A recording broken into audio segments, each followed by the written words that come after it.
ఈ ప్రపంచంలో కొన్ని జీవితాలు పుట్టగానే ఓటమిని మోసుకొస్తాయి. ఇది ఒక అలసిన యువకుడి కథ. కృష్ణ. అతని నవ్వు చాలా రోజులైంది. కళ్ళలో వెలుగు మసకబారిపోయింది. జీవితం అంటే ఇప్పుడు అతనికి ఒక భారమంది. చిన్నప్పుడే తండ్రిని కోల్పోయాడు. తల్లి కన్నీళ్లోనే అతని మొదటి పాఠాలు. చదువు మధ్యలో ఆగిపోయింది. కలలు అప్పుడే మట్టిలో కలిసిపోయాయి. అయినా కృష్ణ ప్రయత్నం ఆపలేదు. రోజులు కూలీగా, రాత్రులు ఆకలితో గడిపాడు. అలసిపోయిన శరీరం మంచంపై పడితే మనసు మాత్రం నిద్రపోలేదు. అప్పుడు ఆమె వచ్చింది. కృష్ణ జీవితంలోకి ఒక వెలుగులా. ఆమె మాటల్లో ఓదార్పు, ఆమె చూపుల్లో ఆశ కనువిప్పించింది. కృష్ణ మొదటిసారి తన బాధలను మరిచాడు. కాని ఈ ప్రపంచం అంత సులువు కాదు. పేదరికం ప్రేమని అడిగింది. నీ దగ్గర ఏముంది అని. సమాజం నవ్వింది. బంధాలు దూరమయ్యాయి.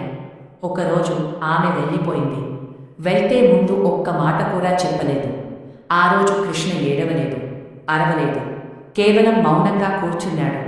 ఆ మౌనం అతని హృదయాన్ని మెల్లగా చంపింది. తల్లికి జబ్బు, డబ్బు లేదు, ఆశ లేదు. ఆసుపత్రి బయట కృష్ణ చేతుల్లో తల్లి చివరి శ్వాస.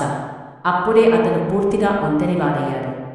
ప్రపంచం నిండా జనాలు ఉండినా కృష్ణ జీవితం శూన్యం. ఈరోజు అతను జీవిస్తున్నాడు, కాని బ్రతకడం లేదు. కానీ ఒక విషయం మాత్రం నిజం. అతని కళ్ళలో ఇప్పటికీ ఒక చిన్న మంట ఉంది.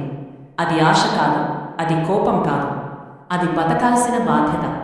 ఎందుకంటే కొన్ని కథలు సంతోషంతో ముగియవు, కానీ వాటిని విన్నవాళ్ల హృదయాలను మాత్రం మారుస్తాయి.